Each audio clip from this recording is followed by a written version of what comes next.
The Accidental Entrepreneur is brought to you with the help of our sponsor, AWeber, the world's leading small business email marketing and automation service provider. Since 1998, AWeber has helped more than 1 million small businesses and entrepreneurs through its suite of web-based email marketing, automation tools, and education. AWeber, the best option when it comes to marketing your business. The podcast is also brought to you by the Alternative Board. Since 1989, the Alternative Board, or TAB, has been one of the leading peer advisory and business coaching organizations for independent business owners and CEOs across the world. By facilitating peer advisory boards, private one-on-one coaching, and strategic planning services, TAB helps business owners improve their businesses in ways that change their lives. And be sure to connect with our affiliate sponsor, GSM Growth Agency. They're boosting e-commerce businesses to 6 and 7 figures in revenue and cover everything from ads and social media influencers to making your website better. GSM Growth Agency focuses on taking businesses from startup success to bigger success, going above and beyond to make sure growth sticks around. They're all about cool ideas, lasting partnerships, and making your mark in the e-commerce world. And be sure to support the podcast by ordering some logo merchandise from our online store. Listen to all of our sponsors' commercials later in this episode and follow their links in the show notes to learn more about their products and services. All right. Welcome back to another episode of the podcast. I am Mitch Beinhacker, your host. Got another great guest. Today, you're going to meet Kyle. And what's cool about today is we're going to talk about his business, and he's got an app.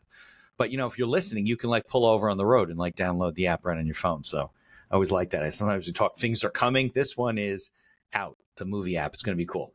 All right. So if you are listening on your favorite directory, leave us a 5-star review wherever you can. If you're watching us on YouTube, then like us, subscribe to the channel, and keep us connecting with guys like Kyle. So let's get on with the show. The information provided in these episodes is for entertainment purposes only. It is not a guarantee of success or to be construed as advice of any kind. You should always seek advice from local licensed professionals before making any decisions.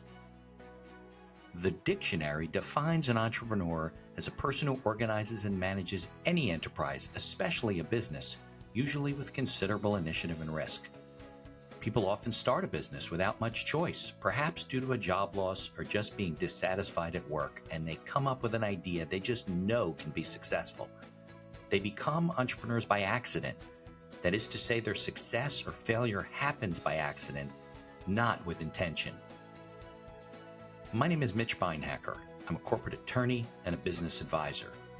You're listening to The Accidental Entrepreneur, my podcast about how to achieve success on purpose, not by accident. Join me along with our monthly guests, where we share our knowledge and help you get a hold of your business. And now on to today's episode. All right, Kyle, are you there? Yep. Yeah. Are you there now? I'm here. Yeah. You're a little frozen, unless I'm a little frozen.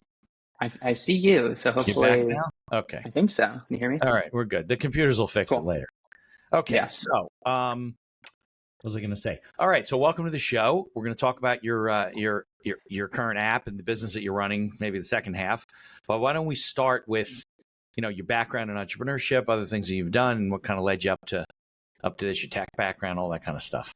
Yeah. So, well, thanks for having me. And my background is primarily, I spent most of my 20s working in Hollywood and on the TV writer track. And so I worked on various TV shows. And when COVID was stuff we've heard of. Yeah. So one of the big shows I was working on was an HBO show called The Leftovers, which is about a rapture type event and everybody that is trying to figure out how to live when you live in a world where something like that happens. It's very good. People should go check it out. Walking Dead. I was not on Walking Dead. No, I know people that were. You were living on the planet, people that you're trying to scrounge for yourself. Okay. Right. And kind of what I was doing as I was going through my Hollywood experience was trying to figure out how do I gain as much agency as possible? Because I think so often, you're it feels like you're going to buy lottery tickets where you're like, well, I hope with this person helps me here. They say they're going to, but then they just take everything at the end and you invested a year and it's just, that didn't work. And which is tough.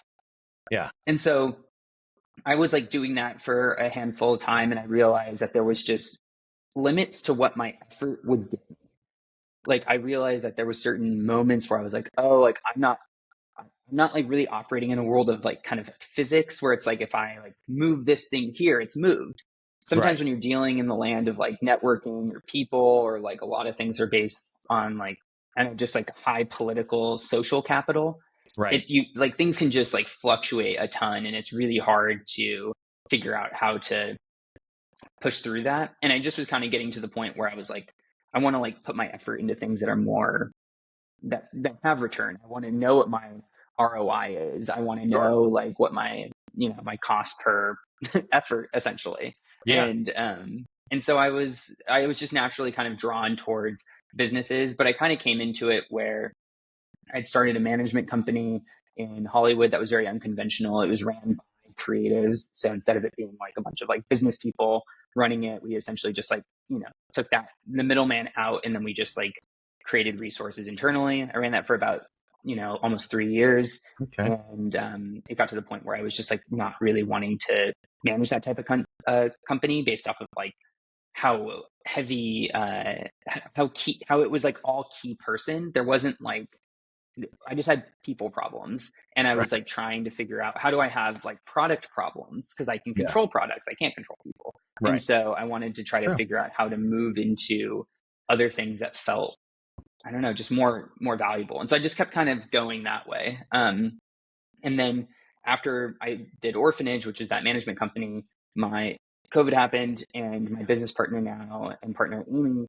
she was ghostwriting books on the side when she wasn't in TV writers' rooms, and then she just had this like overflowing of jobs coming in through Upwork. She's the number one writer on Upwork, and Really? yeah, she's Wow. she's What kind incredible. of writing though? Like fictional writing or? Memoir ghostwriting is specifically Oh, what okay. I she understand. Right. specializes in. People are Yeah. hired to write their memoir. Sure. Right. And so she was just like overflowing with all of that. And then I was trying to figure out how to help her optimize that so that she had more time. Like maybe there was a different way she could interview clients. Maybe there was a different way she could review things. And so I Right. was just like, can I audit all of your systems and try to create the best value for your clients and Like a yourself as streamlined possible? process that's more efficient. Right. Of course. Yeah. And so I love thinking about that stuff. So we did that with her business, and then we tried a writer's agency that we realized that it had similar problems to our management company, because then you're just managing creatives, and especially Yeah. writing is such a it's a little bit different than design, because design would be like, here's your website, and immediately somebody's like, Right. oh, I like it or I don't like it. When you're writing something, it requires way more investment, because like when you look at like a piece of paper 5 feet away, all of it pretty much looks the same. And then, but like when you bring it closer, you have to do that. And so it's one of those things where everybody can write, but not everybody's a writer. And so Sure. it's a tremendous amount of difficulty just sourcing people to help on certain projects, or outsource, or do other things. And so we were kind of just going through a bunch of stuff, but eventually we were like, we don't want to do the agency models anymore. We don't want to do management anymore. And then Amy just basically wanted to take the one part she loved the most, which was just writing books for her clients and like figuring out the best process possible that she can have the most time to interact with them as possible. And that was just like, figuring out the right pricing and the right offers. And so we did that. And then during all that, we were also running a podcast company. We were doing a bunch of different things. Oh, you're real creative. Yeah. And so you have the best model for podcasts, by the way. And so I do. I think you do. Model? I think you do, because when you have a conversation, what kind of a model do I have? Well, you have a model of like, you're obviously promoting your services as like a business person. That's not only like, I'm not just like a lawyer that can help you. I'm also a person that can help you with a lot of these other things too, and be like basically a secret weapon of all that stuff.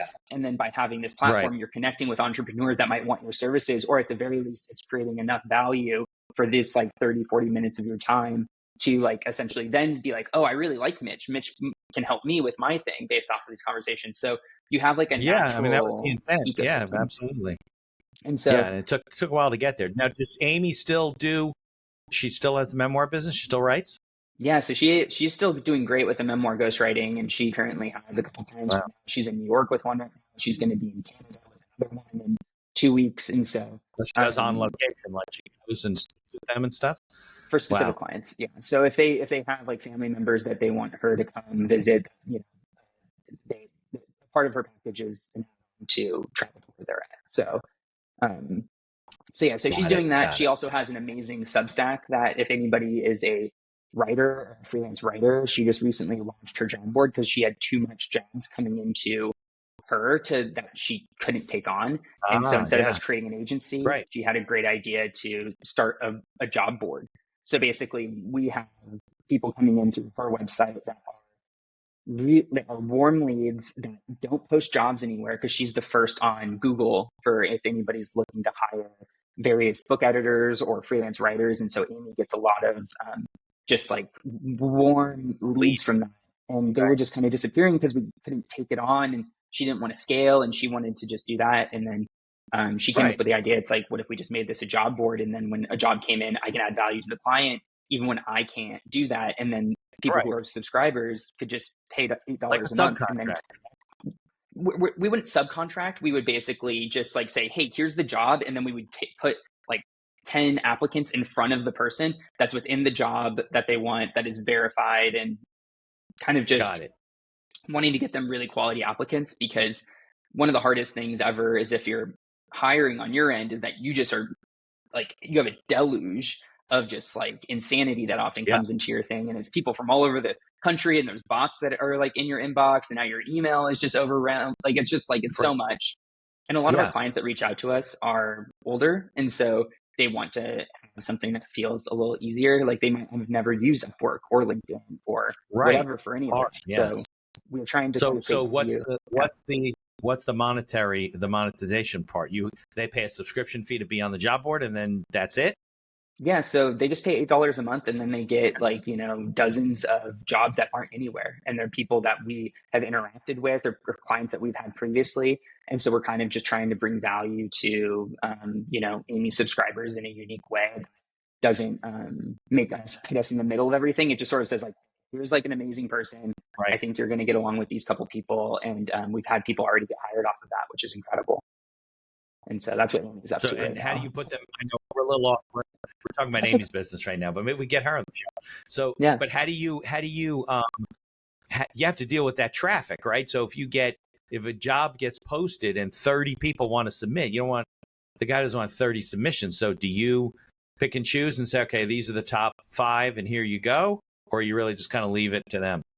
What we do is that so based on what Amy, the other part of it, of Amy's newsletter, so it's called From the Desk of Amy Sudo. So the other part of it being a job board is that what we've done, because we've had all of these writing agencies, is we have a ton of material about what it needs to be, like what you need to do to become a freelance writer. So we have like portfolio sample packets. We have like all of this stuff that we just originally had just for our employees. And we're like, why don't we just repackage that and help people get their stuff to the forefront quicker? So even if somebody submits, we're just like, hey, like it doesn't look like this is going to be the right fit for the client, but like if you wanted to like upgrade your materials, like I think these would be more desirable, like you could look at this to help. So we can kind of like give feedback also to somebody that if we think like we don't believe you're the right fit for this based off of what they're looking for, but like here's different ways that you can make yourself a lot better. So we kind of give feedback also to try to help. Get for the subscription. Yeah, part of what they get value for the subscription. Right. Okay. And so that's what we're trying to do. Like a business manager then. Okay. Yeah, we're trying to give people materials to either improve their business or at the very least just get business. So it's like if you don't get it, here's materials to improve to hopefully get it the next time. Sure. Okay. All right, let's go back to Kyle now. It's nice to hear about Amy. Yeah.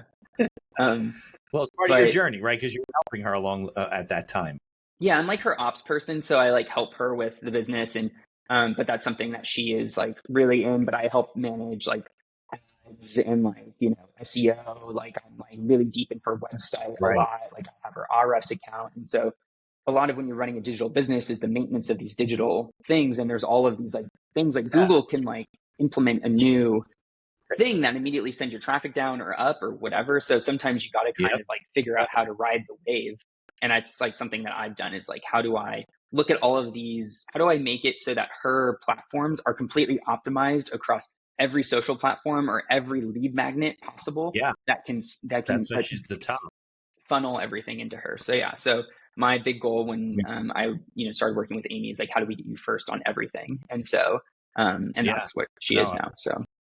So what you're telling is all the attorneys out there who don't do this, they can't put up a website, just leave it there for 3 years and they're just going to get business? Surprising, right? No, unfortunately. It's like, it honestly, you might as well not even have a website at that point. Yeah, the rabbit hole is pretty deep with it all. So, but it's we're even learning now. We're just experimenting with a new type of way to do LinkedIn ads this morning. So we're testing things all the time. No, it's a constantly moving. Like there is no finish line. Like there's a finish line right now, but it moves. Right. It constantly moves, and you have to keep running the race till the point at which you sell your company or you retire, or you're out of business. Like that's never going to stop, right? Because Google, the other side of the world, is always changing. Yeah, they don't want you to right. Google, LinkedIn. They don't want you to figure out their algorithm because then you're going to beat the system every time. So they keep changing, moving the goalposts. I understand.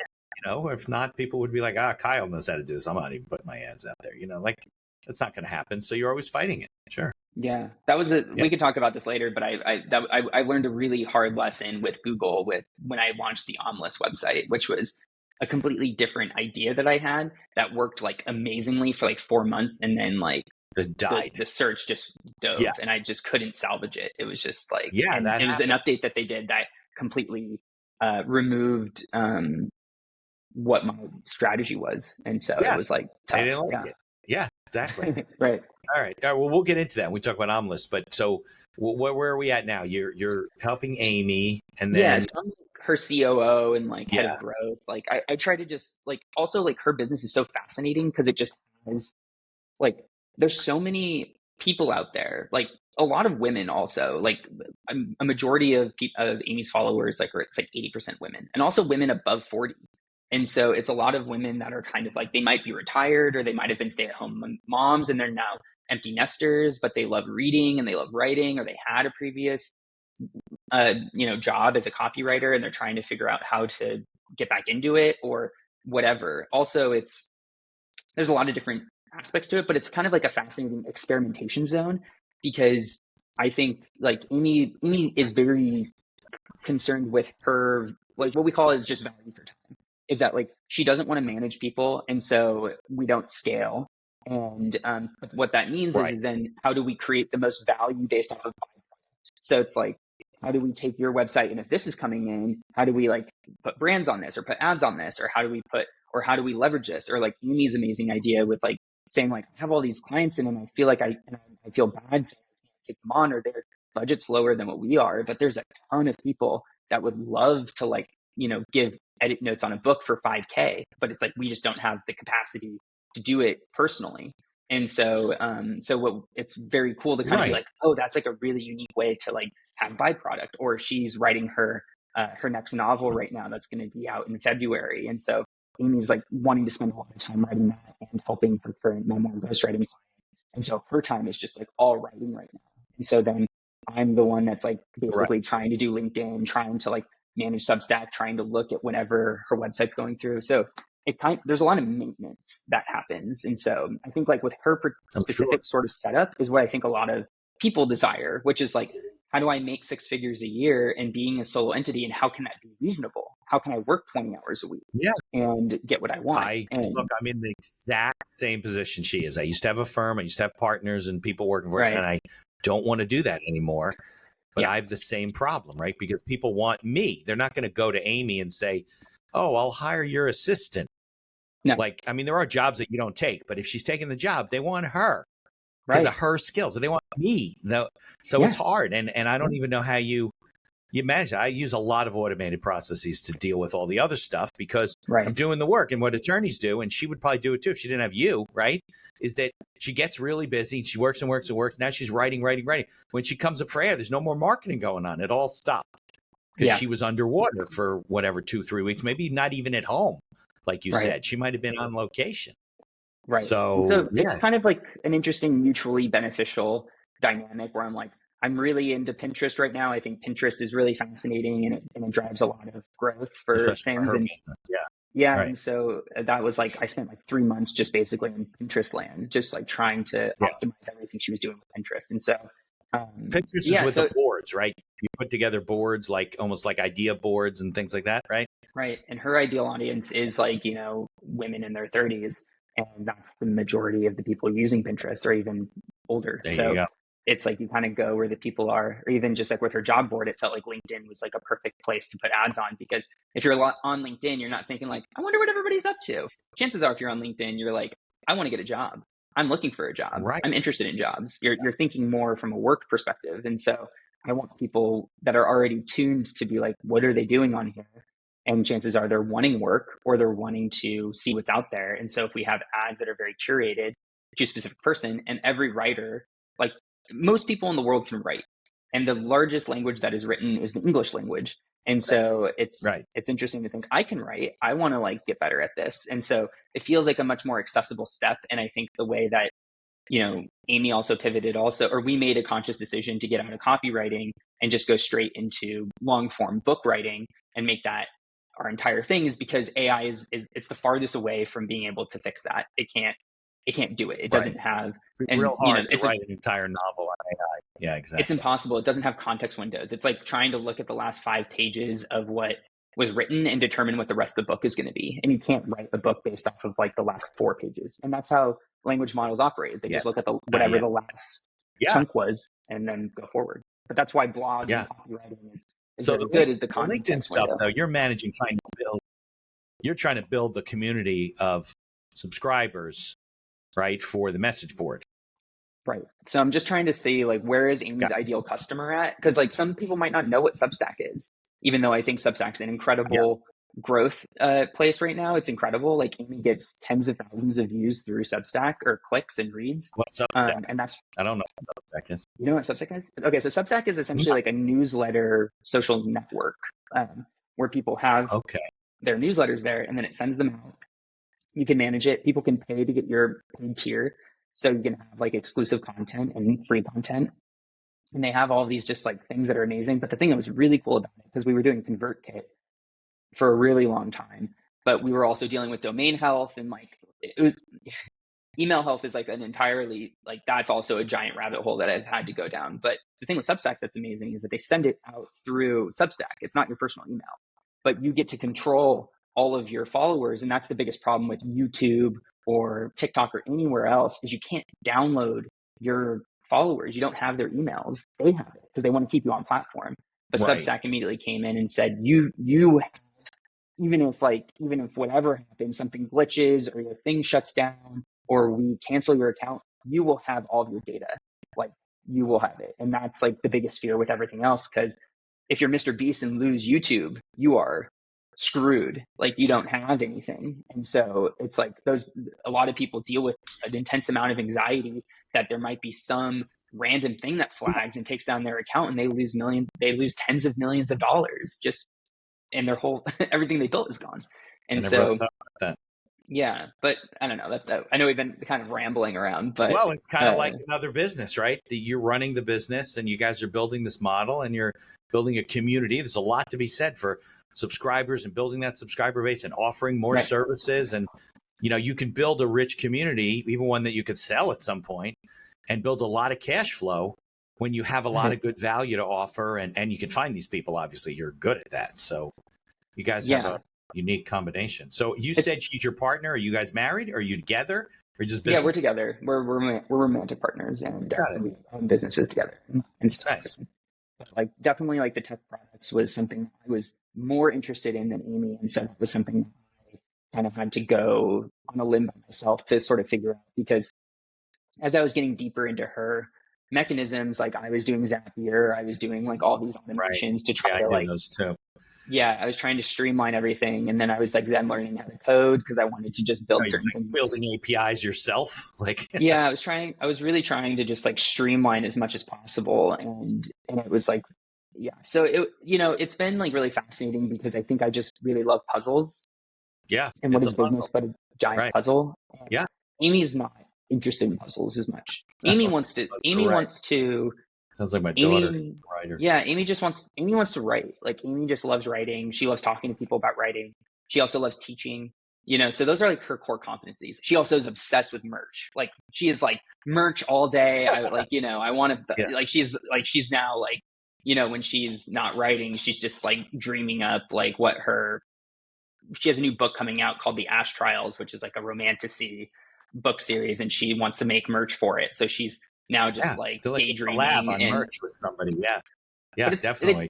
But it makes it so easy now, whereas like previously we had to hold all this inventory, and because we were digital nomads, we had to have our moms like ship out stuff, and it was just such a burden on them. And they had boxes in their house. And now the podcast, I use Teespring or Printify, one of those, and people just go on an order and they make it, and I don't keep inventory. I think on demand is like such an amazing business model, because then it's like, would you give up 30% to not carry all this inventory? And you'd be like, yes, like totally. It's amazing. Because it doesn't cost you anything if you don't sell the stuff. Right. And so you and Amy have a similar passion for merch. Yeah, exactly. Well, it sounds like we got to have Amy on the show too. So maybe you'll come back with her and we'll do a dual interview. Okay. So, but you still had the itch, right? I mean, you still wanted to do your own thing and build your own business, but in the creative world, I mean, you guys are creative, so you're going to stay in that world.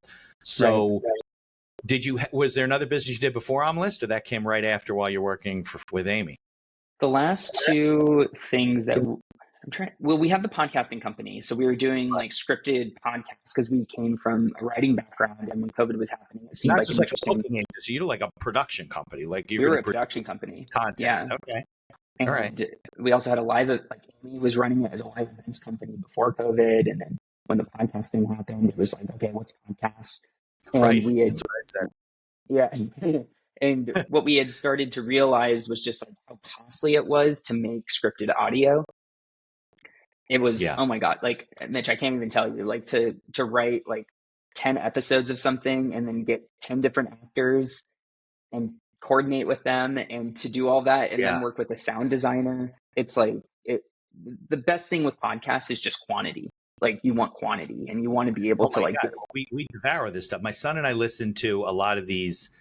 They're not science fiction, but they're fictional podcasts, right? So they go season by season. There's this one called Tower 4. It's really good. I haven't heard of that one.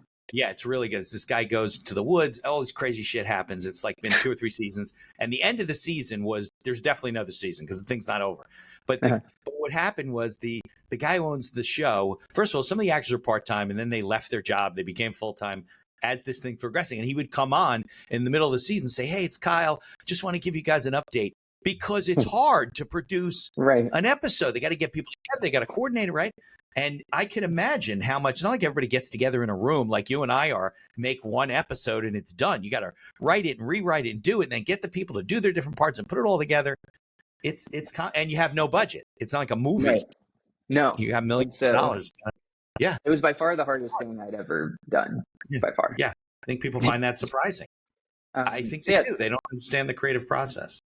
And so, so we were dealing with that. And then we were also at that point, like, we don't want to do scripted audio anymore because it was like, even when we got odds on it, it would never pay for the amount of effort that went into it. Not even so it always has to have this kind of pipeline where you have to like, a lot of Hollywood, what they do is that they have Q Code, which is like a really famous like podcast, audio podcast. And what they would do is they would just take scripts that their clients had and said, would you make this with audio? We'll attach Brad Pitt to be a voice in it, and then we'll sell it as a concept and IP, and then you can like own IP, and we'll give you more of a piece for this if you're willing to go through this way. And so people are able to kind of say, it's R&D cheaper for them, because then you can prove an audience, and then you can also, but then that kind of conceptually sort of fell apart where no Q Code show ever got made as like a thing. So it was kind of like a bit of a failed experiment for them. And so when that was happening, and then, we're on a huge tangent now, but like Amy and I were like obsessed with discussion, we were obsessed with Gimlet at the time. Do you know what Gimlet is? No. So Gimlet was this, it was basically like, how do we make podcasting profitable? It was from the people that did This American Life. Like there was a couple producers that spun off of it, and they were like, we want to do these various shows. Like they had made The Pitch, which is like a big show on, a Shark Tank type of thing. It's like Shark Tank, but with VCs, with different types of VCs. And so they had all these different shows, and they did Homecoming, which was like an audio drama that then became an Amazon show, but that's like the only one. That's the one that Julia Roberts was in, right? That's where it came from. So that was a podcast, right? So, I know a lot of podcasts do like one season, and then they're hoping to get picked up somewhere. But like you said, it's kind of a failed model. But the thing with Homecoming is that they had a tremendous amount of capital. They had extraordinary amounts of capital. They had like a lot of sheen from This American Life, and then they like went straight to, get money during basically 2020, when like interest rates were zero and people like were just like throwing money at things. And they were able to, well, this was before that, but like they were able to raise money during the, the aughts, which was like an interest low period that really benefited them. But it was funny because we were listening to, they had a podcast also called The Startup, which was just about them building the podcasting company, and then their like whole thing by the end. Right. Yeah. And we were like listening to it on our road trip. We went on a huge road trip around America because we were working remotely, and we were just listening to it. We're like, oh, podcasts are so cool. Like there's so much to do. And then we got closer to the end, and what we realized like is like, even these guys were like, it's not profitable. There's no way we're going to be able to do this. We need to sell. And then Spotify bought them. And and that was like their thing. Yeah. Where if we had just listened, they're an outlier though. They're not. Now I know there's like, I listen to a lot of business podcasts like Wondery. It's a big company, and I think they're doing well. They got bought too, didn't they? Get bought by a much bigger company, I think, and now they're I think they got bought. They got bought also, and then they make books off of that, and they make I mean, that's what you got to do. You can't. I have a buddy of mine who said, "Hey, we're starting a podcast company. We'll put your episodes on." I'm like, "Sure, go ahead." I don't know what he's doing. I think he's struggling. It's hard. Yeah, I think what we learned at the end was that like podcasts are best as marketing tools and like lead generation, and to think that they are a product in themselves is like actually like not entirely. It's not the right model to be built on. You can do ad space, but it's mostly marketing for your stuff. You got to be Joe Rogan or Dak Shepard or whatever to get any kind of. Yeah, exactly. Yeah, but then you're kind of like that I'm going to be bought by Spotify, so we're good there. You don't think you're going to be bought by Spotify? No. Maybe. Like you said at the beginning, I'm just making good content to support my business and to help the business community, and we'll see what goes from there. That's it. What do you think is the biggest thing that you've learned in running this podcast from when you started and your expectation and where you're at now? What do you think's like been the biggest learning lesson? Well, from a production standpoint, I realized very early on that if I didn't create some sort of a template as to how I ran the podcast and did the interviews and edited the show and the whole thing, I would burn out very quickly. And the goal was really to produce good content, to have conversations like this, to meet really cool people, and to share, make good content together. So when I saw that, because there's a lot of podcasts burning out after like 8 episodes, and it became a lot easier because I didn't have to worry about, okay, well, how am I going to edit this one? And how am I going to, I just had 20 steps and I followed the 20 steps. And then when I brought a VA on early this year, I took those 20 steps, I made it into like a guide, with screenshots and everything. And now she's better at it than I am. So, it got me to where I was, because once you hit 50, 80, 100 episodes, people start noticing you, and booking agencies. I mean, I literally get requests from booking agencies. Used to be a couple of weeks. I think it's like a couple of days now, literally like crazy. And I don't have to look for, and that's how we met. I don't have to look for, and Podmatch and all these different websites that have come about. So so I learned that early on, that if you want to be successful in podcasting, you got to set up a system that won't burn you out, and that you enjoy talking to people. I wouldn't do it like without a guest, because then I get, like you said, I got to make content every week. That was stressing me out. So I was very early on. I was like, I can't do this. And I said, let's just have a conversation. So, that's what happened. I think that's why Riverside is so great, right? Is it kind of creates the exact format where you can just publish. You don't really have to edit unless something happens, and then you just do it. But ideally, you just hit upload, and then it's over. And now it creates show notes for you. And, I mean, it's really become a good, I used to do it on Zoom, and the content quality wasn't good. I didn't know. And then I found Riverside, and, it was more affordable than like StreamYard.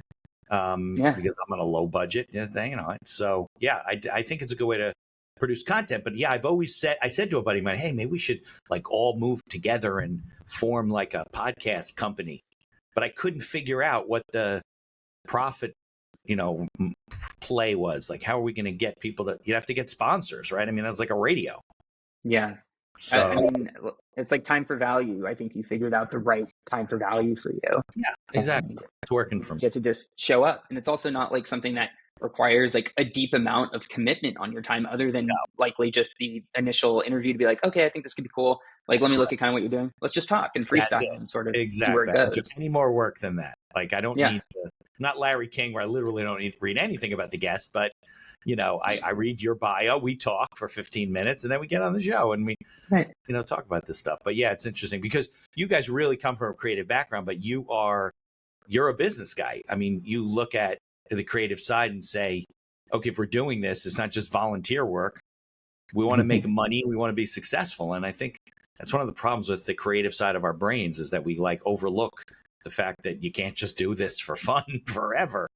You got to make it into a business in terms of, what you do. Yeah, I definitely think our journey was a little backwards. Like, I think we kind of started as if we were like retired and had all this like surplus cash and we had to create a nonprofit to invest in to basically support the arts and do all that. And it's like, we made that first, but we didn't start with like, the candle company or whatever, first just to try to make that work. The other side of it. Yeah, exactly. Yeah, we also didn't make it super easy on ourselves. Also just trying to do writing. Like, there's a lot other places that I think probably design's also in a really challenged spot right now. But there's so many people that like the fields are overflooded and like the market's really challenged, especially with all the AI tools. And I think like we were just super lucky that we were already focusing on books and we already had all that SEO and income. And like we just were like, okay, we need to turn away copywriting and just not think about that anymore and just focus on optimizing books. Yeah. And it was honestly just like luck. Like it's sort of, you don't often know what is going to be valuable until it's valuable. Sometimes you just be like, I was just doing this and I thought it was interesting, but now it's like your main linchpin where you're like, oh my God, this is like the thing that like is helping us float now. And it's like, you could never have predicted it. And so you kind of just need to just be super like, flexible. And by Amy and I being just like a 2-person operation, like it allows us to be the most flexible on the planet because it just requires her and I to decide to do it or how we lay up the tasks. So you mentioned being a nomad. So there was a time where you were working on the road and traveling and just living out of a suitcase and you didn't need like an office because of what you guys do, right? So, because I've had some people on the show. I had a woman on the show who travels with her husband and they have kids now. She wrote a book. She's a writer too, right? She got hired to write a book called How to Be a Digital Nomad. And, they travel the world. Their whole possessions are in a suitcase, which they like. They stop at their different parents' house to pick up mail, and they live 3 or 4 months. And they get Airbnbs. They live places for 3 or 4 months, and then move. And he does something remote too. So there's people out there that can do that. I can't. I wish I could, but it's cool. Yeah, it's we've done that for about 4 years, and I think we're pretty much wrapping it up right now. This was our last year, and I think we really hit a point where we started to value other things than our external world. Like we were kind of like, what's going on with our internal world and deep work time. And I think sometimes like, we were starting to get to the point where we were kind of just staying in on Friday nights and not going out. Like, it's like, oh, we didn't go to the Uffizi and like we were there. And like, we just decided like not to do in Florence and you didn't go to the Uffizi? I went, my girlfriend didn't. But I think it just kind of comes down to that where when you start to value things that you do at home. I'm just going to the gym. I'm just doing work. Something to be said for getting into your own bed at night in the same place. You know what I mean? I think that was also the tough thing is like it started to like change from what can we experience here that'd be really cool, and it started to become like, okay, like how do we like find the things we need here based off of like what gym are we going to, what's not in the kitchen that we should go buy or ask the host to get for us. And so it became like this thing where the effort to get there started to become higher than what we were actually getting from the place. But we've been all over the world. Like we've spent the last 3 summers in Europe for 3 months. And it's been spectacular, such a dream. I know. You'd like things in life that you could never, especially if you have kids someday, you'll never experience again in your, you go on trips. I'm chained to the ground that I give birth on. Yeah. Yeah, exactly. I got 3. They're all getting to be adults now, but my daughter was in, you mentioned Florence. My daughter was in Florence for a semester of school. So we went over, but 10 days, 2 weeks. That's the most I could do. I got to come back. I got work, I got to practice to run. So it's hard. You get chained down, but yeah, I'm more of a homebody. I like being home. Amy's a homebody too. I could live away for 3 months. I could travel many times, but it's interesting. But it's interesting because you're really like a virtual entrepreneur. I mean, like the businesses that you have and run, you can kind of do them from anywhere. It's not something where you need a storefront, brick and mortar, or an office.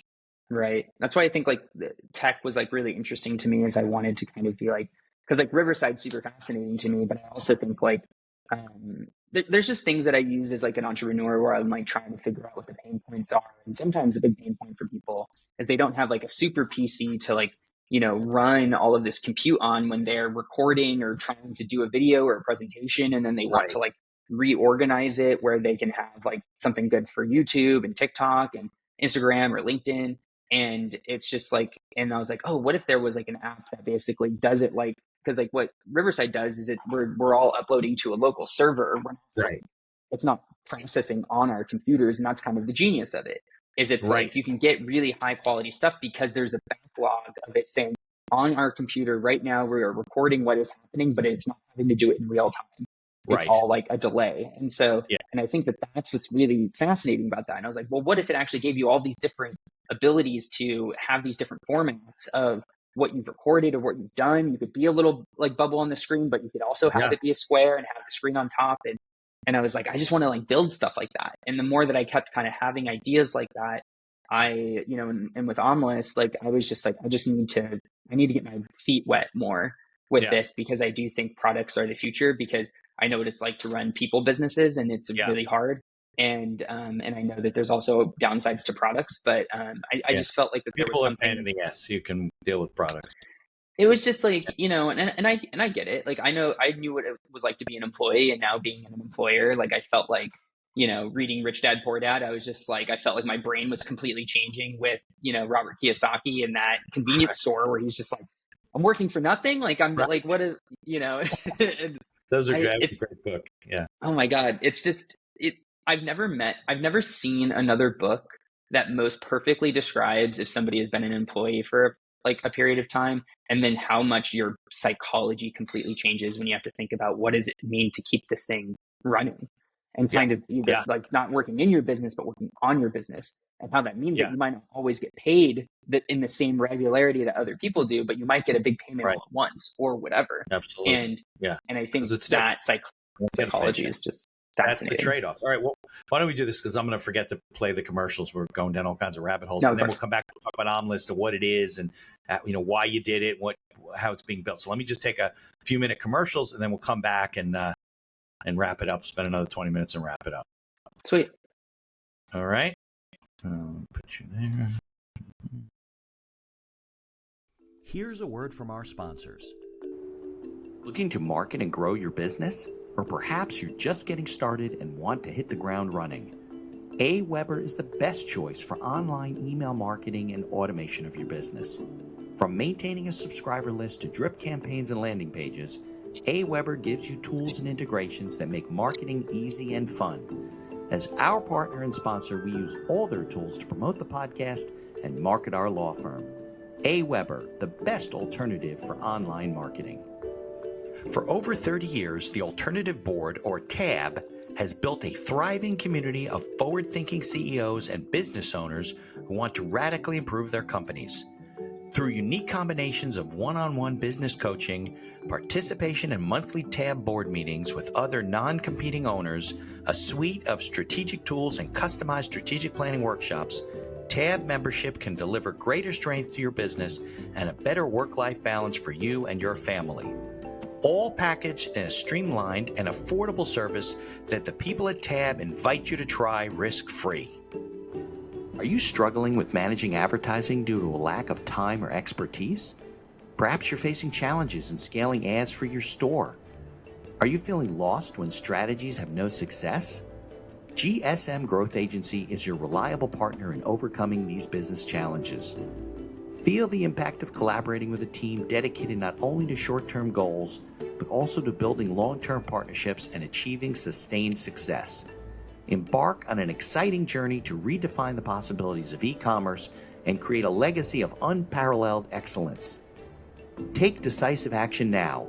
Follow their link in the show notes to receive a complimentary audit of your Shopify store conducted by a GSM expert. Propel your e-commerce game to new heights with GSM Growth Agency. Follow the link in the show notes to learn more about all of our sponsors. And now back to our show. All right, Kyle. I didn't even ask you, where are you right now? What part of the country in? I am in Murrieta, California, which is right next to Temecula. Have you ever been around Neither this area? place I've heard of. So, no. Riverside County, and so we're more east. So like, you know, if this is California, like there's like obviously the coast. There's like LA. Like we're kind of like down here, and then San Diego's here. So it's like if there was like a triangle. Got it. Well, I'm in New Jersey, and it's freezing and pouring rain here. So. Yeah, Amy's in New York right now. She's just like, look out this window. It's gray. It's dark at 3:00. Like, what is this? It's so dark. I know, but it's been so dry though. It's like fires and everything. So we needed the rain, but I didn't know where you were logging in from. All right, so let's talk about OmList. So maybe you want to share what OmList is. People can download it. It's available in the App Store. It's available on Google Play or whatever Google uses these days. And yeah, so why don't you go into that? Well, OmList is my, like, you know, I came up in the movie industry, and so like obviously one of the ice-breaking questions is, what's your favorite movie? Because it tells a lot of who you are. And I was like, oh, but like, what is an interesting, like I was kind of going through Letterboxd or even Goodreads, and I was kind of like, I'm always wanting to get recommendations. Like I'm always like, what is the thing that I would like? But it's so hard to get good recommendations because it's like either you're sourcing it yourself and you have some sort of system by you're going on Rotten Tomatoes or whatever. Right. Or you have somebody that is an incredible friend that is like a saint that is constantly being like, Mitch, here is the movie you will love. Because I think the thing is also is like I recently read a survey that only 20% of the population has self-awareness based off of like a Harvard study. And I was like, if most people, when they recommend you something, they're just saying like, Mitch, you got to go see Gladiator. Like it's the best movie on the whole planet. Exactly. They're not taking your, but they're not taking your taste into account. Cause you might like, you know, like Singing in the Rain or Taken or whatever. Right. And I think like, it's just like you have your own specific taste. And so it's really rare. It's either costly to figure out what you will like on your own, but there's no guarantee, or you need to have somebody that understands what you like and is generous enough to push aside their own ego to say that like, it's not my taste that I'm trying to force on you, but what is something I can actually recommend you that is what you would love no matter what. That's assuming they really know what your tastes are. If people aren't self-aware, how do the people know what their tastes are? I watch a lot of stuff on TikTok where you have people recommending series. My wife and I are looking for series, but then they're all different. Everybody's got different opinions. So then you got these series. Then you got to kind of weed through them, maybe watch a trailer if it's available, and it's not really us. And then, you know what I mean? Right. And that's the problem. And I understand that's what OmList is trying to kind of address, right? Yeah. So it kind of conceptually is like a different path. So like the thing that I'm trying to do more with SaaS or just anything that I'm making as a software is I'm doing something that I believe is true that the majority believes is not true, or it's not investing in. And the way that I'm doing that is I think that there is something about how we prioritize our movies, like based off of like, I like this movie more than this movie. I like this movie more than this movie. I like this movie. I don't like this movie. And by going through that cycle enough times, it's building a greater profile of you and comparing you against other users. Right. It's putting you in a cluster of similarity with the people that are most similar to you. And then they're feeding you the ones that you haven't seen that you like. Kind of what they're doing on Netflix, right? They ask you do you like this? Do you not like this? And they slowly try to guide you towards more content, right? The difference with what that is it's like they're actually using machine learning, and they're using keywords and vector databases. And what that means is that they're trying to break things down to its fundamental parts to say that, like, you know, for some reason you just like Robin Wright. You're in Robin Wright fan. You're just like watching all of her stuff and you don't even realize it. Right. So we're going to feed you Forrest Gump. You've never seen it. Right. But like, it's kind of flawed in some way because it's like, it's trying to say that you are just a sci-fi guy or you are just an action guy. Right. And they're trying to break it down to these parts. And they also, like, when you look at Netflix, the experience of Netflix isn't actually watching anything. It's just staying on Netflix. And so when you think about that, like, most people say that when they get recommended things from Netflix, they don't like it very much. Why don't you like it very much? And like, it kind of comes down to where it's not like TikTok where where it's getting real live reactions from you based on if you skip it or you don't, is that it's saying like, it's not built off of what your taste is really. What it's mainly doing is it's saying like, you left this one at 6 seconds. This person also left at 6 seconds, but they stayed for the entire next video. But then it's like, but then if you cut out at 30 seconds before the minute was up, this other person that was on the same thing. So they're constantly comparing you to other people's flows based off of what has happened. And they're trying to just optimize you to just get to the thing that you're going to watch the most. But the biggest problem with that is I think that the metrics by which these things are having to operate are actually really flawed, because it's like, I think there was this girl that was calling it like the Dorito economy or whatever, where it's like you eat a Dorito and the only thing a Dorito is meant to do is to make you want another Dorito. Yeah. Is because they're trying to sell you ads. Tinder is inherently a flawed model, because if they actually did what they set out to do for their people, they would have no customers. But they can't. They want to keep them all married, right? Exactly. And so they have to sell ads to you. And so so they try to put you into this weird liminal space where it's kind of good enough, but not great. Because anything that's satisfactory, you don't want any more of it. You know, you eat an apple, you don't immediately say, I'm going to have another apple. You're done. You eat a Dorito, you want another Dorito. These things are, it's like these things are being engineered for us to like engage with them as much as possible. Is it a feature or is it a bug? And I think like that's something I've also had to ask a lot, because it's helped me really like, why is unemployment such a difficult thing to get through? Like when COVID happened, like I was laid off and I had to like go through unemployment, and I was like, the amount of difficulty it is to like fix something on unemployment is unimaginable. And it's because they don't want you to have it. They can't make it impossible, but they can make it next to impossible. So you lean off of it, right? Exactly. And there's obviously there's a governmental societal interest in that, because you can't have everybody on welfare, right? So I guess to come all the way back is I felt like a lot of the models weren't simply doing what their promise was. They were kind of giving you stuff that was like kind of fine, but they're mainly wanting you to scroll, because most people say they spend the most time trying to decide what to watch on Netflix, which is a part of their metric, because the more time that you try to decide, that's still you on the app. Because whether you're watching Stranger Things or you're just scrolling, it's the same thing based on their metric and what their main goal is.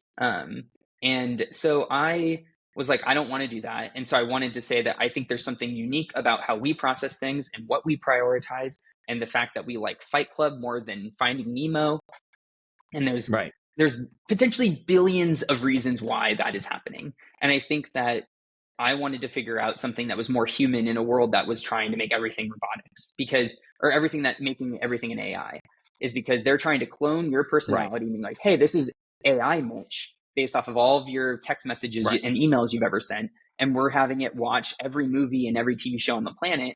And this is saying what the shows that it liked the most is. But that might not actually be real, because there's something about you that's very unique in how you process and what you're thinking, what you're feeling, and what your human experience is that can't be translated through your emails. And it's like, but that's their goal. Their goal is to say, if we just had enough compute and enough data, we could recreate you and we could feed you the ads and the content and the things that you would want to buy.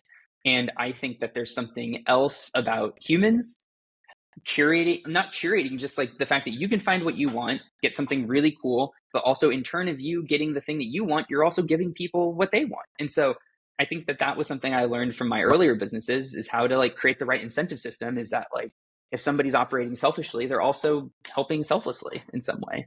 But yeah, that's why Almost is the way it is. It's just basically comparing you with other people. So explain how it works. It's different than the machine learning approach. So basically all it does is it's taking your interactions. So you're saying, I like this movie, I dislike this movie, I like this movie more than this movie. And then it's creating a data set of your ranking of what you like the most. And then it's comparing it against other users. And then there's a similarity algorithm in it that compares how closely related you are to other people in taste. And then it basically feeds that to you. Whereas the machine learning algorithm is saying, you really like Marissa Tomei, and here's more Marissa Tomei. Or you really like action, we're only going to show you action. But that's like, I think that those aren't really like, or it's like all of the people on the planet said that this is a 4 out of 5 stars. But it's like, why am I being compared to every person on the planet? Why aren't you trying to source who are people that have the same taste as me? Because I might love this Asian restaurant that's down the road, but it might have a 3.5 stars, but that's mostly because people don't like how rude they are, or they perceive them as rude. They're just straightforward and want to get you your food, but I'm getting incredible food from there. And I want to have other people that value what I value, not have some algorithm, or like in a world that wants us to be average, like constantly coming to the center. Like I feel like Omlis is wanting you to be you, it's like, I want to build it's curated personally then, as opposed to them looking at all your moves and say, oh, this one trend was the same with all these movies, so therefore we're going to conclude that that's why you like the movie. And you don't think that's correct, right? Yeah, because they're kind of like just taking their hands off the wheel, and they're just saying that, like, if you let a machine learning algorithm just like go long enough and with enough power to basically simulate all these different outcomes, then it could get there. But the biggest problem is that we as humans have a finite amount of time, and we can't operate infinitely to reinforce what's right or what's wrong. And so it kind of almost feels like it's just random, which it honestly is. Right. Okay. So let's talk about the operational model, right? It's not a website that has content. It's a website that you rank or like or whatever movies, right? So therefore you have to, like, where are you getting you got to get the users on the one side, right? And you got to get the movie titles on the other side. So how are you bringing those two together? You sit up all night typing things in, or no? I didn't think so. So there's open source databases, and like there's a thing called the movie database, which you can just like plug in, and you can just like basically get, and like you just don't make calls, like, and you don't overdraw on their servers. So you don't you just basically download what you need, and then you have other people just like swipe on it. So so all of the movies in the world are on there. Okay. So that pulls that side in, and then how are you getting your users? How are you finding them? Yeah, so we've been getting users. Like, I have a Substack, so people have been like converting from there. A lot of people have been just coming from SEO, like, my SEO play, like, like I still get people from that, even though it's not as much as it was. And so it's kind of like where it's at. I'm also like in this transition time where I was working on it also with somebody else, and then they went to do something else, and so now I'm like, okay, like, what do I do next with Omlis, and how do I implement the next features for it, and like who would be the right person for that? And so I'm kind of in this like this interesting in between zone of like, how do I increase my skills to potentially be that, or do I find somebody else that's specifically good in this category that I'm not as good at? Right. Yeah. It's the question of whether you should do everything yourself or not. At some point you can't. Classic. Right? Yeah. So what's the monetization proposition? Is it ads? Subscription. Okay. So it can be ads. Subscribes to the it'll be ads at some point. But we were kind of that's like a whole other thing with building apps. Like, I don't know how much of your audience is like likes to build apps, but like the things that you got to really think about is what you're asking. Is what the monetization is. Yeah, the question is, would people pay 99 cents, $1.99, whatever a month to have access to this type of a thing? Like, you think the demand is out there? Yeah. And so honestly, like I broke it down where I only need 1,000 paid users to like have the whole thing operating. And currently we just have it as free because I still am implementing stuff. But there's also these other things that you have to think about when you're leveraging other people's libraries, is that you have to create a commercial license when you start like getting paid. And so then that means you're in this like in between zone where you're trying to say, if I were to gain this amount of users, how many people are active? Because like what happened with you, like where you like, you were trying to redo your password and the server was not working. And so, so exactly. Yeah. And so it's like trying to figure out a lot of that stuff is always like, how many users do I have to have on this that would likely sign up when I turn on ads? Because then because like the open source people, they don't care what your percentage is. They just want, and it's not cheap. It's like potentially $3,000 a month. Oh, and so when all of a sudden you just put immediately on a startup saying like, you need to clear $3,000, you either need to have funding or you need to have a tremendous amount of users that you feel really confident that you're going to be able to convert all of them. Yeah. And so, so we're kind of in this thing where we're trying to get to 10,000 users, and we're currently getting close to 1,000. And so, so it's like it's this sort of in between zone where I'm trying to like do this, but we're sort of at this moment where I'm really trying to think like more deeply about it and how to get it to the next version, and what comes first or later. And so, it's just so many pieces. Like, I like the questions there. It's just like I feel like my mind is just like constantly like being like, oh, but here's this giant like tunnel of thought that's gone into this, and like why it is the way it is. But when somebody's building an app, like ideally it should either be like streamlining a process that you have. If you have gyms, it might be really valuable to make an app to have a sign-in flow and people can just scan from outside, and you can have a lot of stuff that's like easy like that. I know there's also apps that try to help with that, and so it kind of just comes down to if there's something else that can do it for you, like a Zapier, it's often easier than having to code things from scratch, like I eventually tried to do because I wanted something really specific, and nowhere else was doing it. And so it's just like what's the value of your time, and what is the compounding value of what your effort is. And so I think that's something I've had to think a lot more about, is not like the things I say yes to, but what do I say no to create my yeses to be more powerful. Well, you got to can choose and balance your time and see what things are working, and don't get stuck in a rabbit hole if it's not working, and all that type of stuff. Well, once this episode comes out in a couple of months, so you get 10,000 users overnight. I mean, exactly. I'm excited. Absolutely. All right. Well, I can't thank you enough. You spent over an hour with me, and I appreciate it. If for them, we're going to put a link in the show notes. Anybody's listening, Omlist, OMLIST. You can get it on the Apple Store, get it on Google Play. Sign up, check it out, follow Kyle. I guess you have your Kyle at Kyle Kyle F Cords, right? Yeah, that's just my user handle for everything. Oh, got it. Yeah. Okay, good. And you said you're on LinkedIn, so interact with you that way. So thanks for spending time with me. I hope the weather's better in California than it is here. I tell you it is. Hang out for the credits, and we'll wrap things up. Cool. Thank you for listening to this episode of The Accidental Entrepreneur. Opening and closing music written and performed by Howie Moskovich and made to order music. For information about Howie and his music services, please follow the link in our show notes. If you like the podcast, please tell others about us. You can find us on Apple Podcasts, on Amazon Music, Spotify, Google Podcasts, and most of the other podcast directories. If you like what you hear, please leave us a 5-star review and feel free to share our episodes on social media. If you have any questions or comments, ideas for the show, or you'd even like to appear as a guest, reach out to us by email at info@beinhackerlaw.com. The Accidental Entrepreneur is hosted by Mitch Beinhacker and produced by Beinhacker Law. If you'd like to learn more about our business and legal services, you can find us on social media or visit our website at beinhackerlaw.com. Thanks for listening, and be sure to subscribe to our feed to be notified of all future episodes.